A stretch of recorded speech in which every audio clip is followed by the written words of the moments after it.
साल 1970 में शुरू किया गया रूस का एक ऐसा प्रोजेक्ट जिसे पूरा करने में 25 साल का समय लगा। और आज ये प्रोजेक्ट और वो जगह जहां इस प्रोजेक्ट पर काम किया गया था वो पूरी तरह से वीरान पड़ी हुई है। यहां मौजूद ये रिसर्च स्टेशन पूरी तरह तबाह हो चुका है। यहां चारों तरफ टूटे फूटे इक्विपमेंट बिखरे हुए हैं और यहां की जमीन पर लगा हुआ एक 12 इंच का धातु का ढक्कन जिसे 12 बोल्ट से बंद किया गया है। हम आपको बता दें कि इस दरवाजे को यहां के रहने वाले लोग नरक का दरवाजा भी कहते हैं। यह प्रोजेक्ट था धरती की सबसे गहराई तक जाने का, लेकिन फिर कुछ ऐसा हुआ जो इस प्रोजेक्ट को बीच में ही रोक दिया गया। रशिया पृथ्वी की सिर्फ 12 किलोमीटर की गहराई तक ही पहुंचा था, जिसके बाद उसे ऐसा कुछ नजर आया कि रशिया ने आगे जाने की हिम्मत नहीं करी और इस प्रोजेक्ट को बीच में ही बंद करना पड़ा। असल में दोस्तों, इस साल रूस और अमेरिका के बीच में एक अजीब रेस की शुरुआत हुई थी और ये रेस थी पृथ्वी की सबसे गहराई में जाने की। दोनों ही देश दुनिया का सबसे गहरा गड्ढा खोदकर एक दूसरे से आगे निकलना चाहते थे। रूस ने जो गड्ढा खोदा उसका नाम है कोला सुपर डीप बोरहोल, जिसे दुनिया का सबसे गहरा गड्ढा बताया जाता है। यह गड्ढा पृथ्वी के अंदर 12.26 किलोमीटर तक जाता है। इसकी गहराई का अंदाजा आप इस बात से लगा सकते हैं कि इसके अंदर 12 बुर्ज खलीफा को एक के ऊपर एक खड़ा किया जा सकता है। दोस्तों, इस कहानी की शुरुआत हुई थी साल 1960 में, जब अमेरिका और सोवियत यूनियन दोनों के बीच कोल्ड वार छिड़ चुकी थी और ये दोनों ही देश एक दूसरे से आगे निकलने के लिए हर एक रेस में खतरनाक मुकाबला कर रहे थे। फिर वो स्पेस रेस हो या कुछ और हो। साल 1960 के दशक में अमेरिकन मिसलेनियस सोसाइटी नाम के वैज्ञानिकों के एक ग्रुप ने एक प्रोजेक्ट की शुरुआत करी। इस प्रोजेक्ट के जरिए अमेरिका पृथ्वी की क्रस्ट तक खुदाई करके मेंटल तक जाना चाहता था, ताकि वो ये पता कर सके कि इस जगह क्या मौजूद है। साल 1961 में मैक्सिको में पैसिफिक ओशन के अंदर खुदाई का काम शुरू करवा दिया गया। अब आप सोच रहे होंगे कि आखिर अमेरिका ने ओशन में खुदाई क्यों करी। तो ऐसा करने का कारण यह था कि जमीन के मुकाबले समुद्र में क्रस्ट की थिकनेस कम होती है।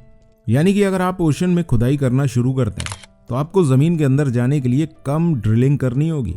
और सिर्फ यही नहीं, बल्कि समुद्र के पानी की वजह से धरती के अंदर की गर्मी भी बहुत हद तक कम हो जाती है। पूरे 6 साल की मेहनत के बाद अमेरिका के वैज्ञानिकों ने टोटल 5 कुएं खोद लिए, जिसमें से सबसे गहरा कुआं सिर्फ 183 मीटर ही गहरा था। और देखा जाए तो ये प्रोजेक्ट फेल हो गया। इस तरह की ड्रिलिंग में सबसे बड़ी दिक्कत ये सामने आई कि समुद्र की सतह पर जो ड्रिलिंग के लिए शिप लगाए गए थे वो बहुत मुश्किल से स्टेबल हो पाते थे और हिलने डुलने की वजह से ड्रिलिंग करना काफी ज्यादा मुश्किल हो गया था।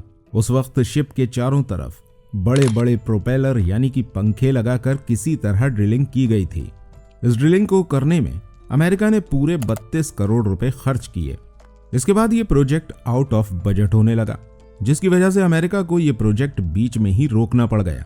लेकिन इस प्रोजेक्ट की वजह से जो नई टेक्नोलॉजी जनरेट हुई उसकी मदद से आगे चलकर तेल के कुओं की खुदाई का काम आसान हो गया।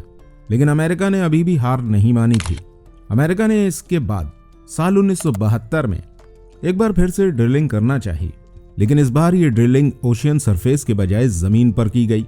और यहाँ के वैज्ञानिकों ने कड़ी मेहनत के बाद ओक्लाहोमा राज्य में सिर्फ 2 साल के अंदर 9583 मीटर गहरा गड्ढा खोद डाला, जिसका नाम बर्थ रोजर्स बोरहोल रखा गया। दोस्तों, इस वक्त अमेरिका ने इस गड्ढे को खोद कर एक रिकॉर्ड बनाया था और इस गहराई से नीचे जाना बहुत ज्यादा मुश्किल था, इसलिए अमेरिका ने अपनी इस खुदाई को यहीं रोक दिया। और फिर इसके बाद सोवियत यूनियन ने अमेरिका का यह रिकॉर्ड ब्रेक कर धरती की गहराई में एक गड्ढा खोदा, जिसे हम कोला सुपर डीप बोरहोल के नाम से जानते हैं। कई सारे लोग इसे नर्क का द्वार भी कहते हैं।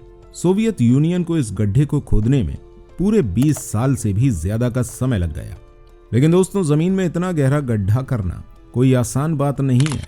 चलिए जानते हैं कि किस तरह सोवियत यूनियन ने इस कारनामे को अंजाम दिया।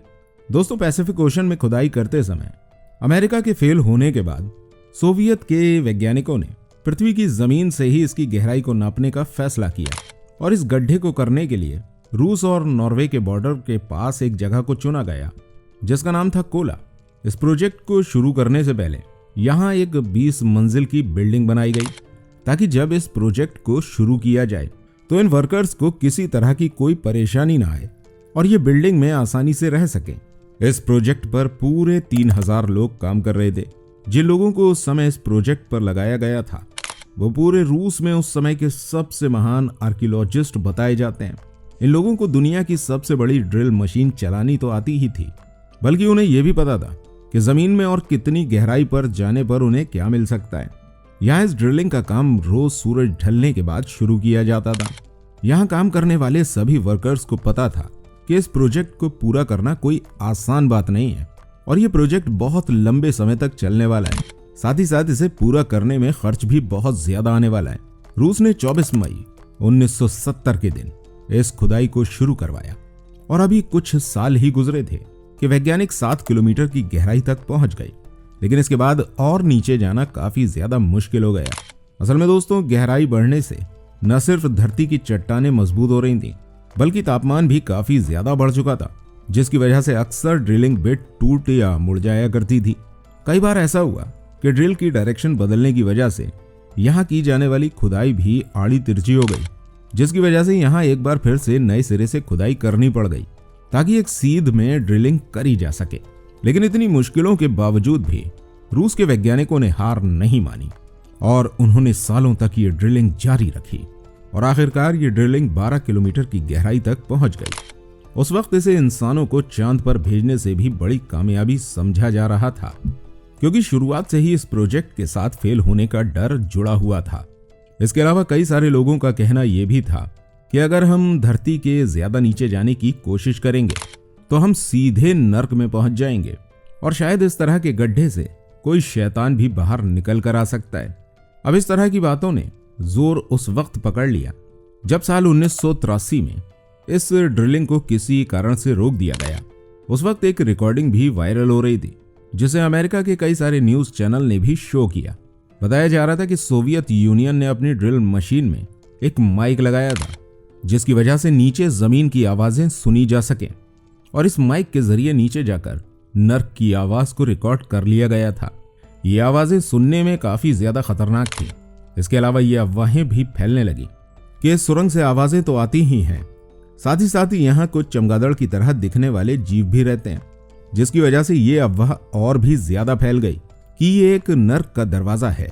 इसके बाद इसे बंद कर दिया गया, लेकिन असल में हकीकत कुछ और ही थी। जब वैज्ञानिक 12 किलोमीटर की गहराई में पहुंचे तो यहाँ टेम्परेचर 180 डिग्री सेल्सियस तक पहुंच गया था, जिसकी वजह से ड्रिलिंग मशीन ने काम करना बंद कर दिया था और वो टूटकर इसी के अंदर गिरना शुरू हो गई थी। इस वजह से यहाँ ड्रिलिंग करना नामुमकिन हो गया था। इसी वजह से अगस्त 1994 में इस प्रोजेक्ट को यहीं रोक दिया गया और सिर्फ यही नहीं, बल्कि 1990 के दशक में सोवियत यूनियन का विघटन हो गया, जिसकी वजह से फंड और वैज्ञानिक और इक्विपमेंट सभी की कमी होने लगी और यही वजह है कि इस इतने महंगे प्रोजेक्ट को आगे चालू नहीं किया जा सका। इसके बाद इस गड्ढे को एक ढक्कन के जरिए बोल्ट लगाकर बंद कर दिया गया और वैज्ञानिक इस जगह को और यहाँ मौजूद रिसर्च स्टेशन को वीरान छोड़कर चले गए। लेकिन दोस्तों, ऐसा नहीं है कि इस गड्ढे को खोदने का कोई फायदा नहीं हुआ। यहाँ से वैज्ञानिकों को कई सारी ऐसी चट्टानें मिली जो इतने ज्यादा टेम्परेचर पर भी ठोस बनी हुई थी। इसके अलावा पहले यह समझा जाता था कि क्रस्ट में नीचे जाने पर एक गहराई के बाद ग्रेनाइट चट्टानें खत्म हो जाती हैं और बेसाल्ट चट्टानें शुरू हो जाती हैं, लेकिन इस ड्रिलिंग के बाद पता चला कि इस तरह की कोई भी बाउंड्री अर्थ की क्रस्ट में मौजूद नहीं है। इसके अलावा वैज्ञानिकों को यहाँ इतनी गहराई में भी पानी देखने को मिल गया। पहले यह समझा जाता था कि इतनी गहराई में चट्टानें इतनी ज्यादा सघन हो जाती हैं कि पानी नीचे नहीं जा सकता, जबकि ये बात भी पूरी तरह से गलत साबित हो गई। इसके अलावा वैज्ञानिकों को यहाँ इस गहराई में कुछ जीवाश्म मिले जो कि आज के नहीं थे, बल्कि आज से हजारों साल पुराने थे, जिन्हें देखकर आज तक कोई नहीं समझ पाया है कि आखिर इतने टेम्परेचर और इतने प्रेशर में ये जीवाश्म किस तरह जिंदा रहे। तो दोस्तों, आज की वीडियो के लिए इतना ही। वीडियो आपको कैसी लगी कमेंट करके जरूर बताइएगा। अगर आपको वीडियो अच्छी लगी हो तो वीडियो को लाइक करना बिल्कुल मत भूलिएगा। मिलते हैं आपसे अगली वीडियो के साथ। धन्यवाद।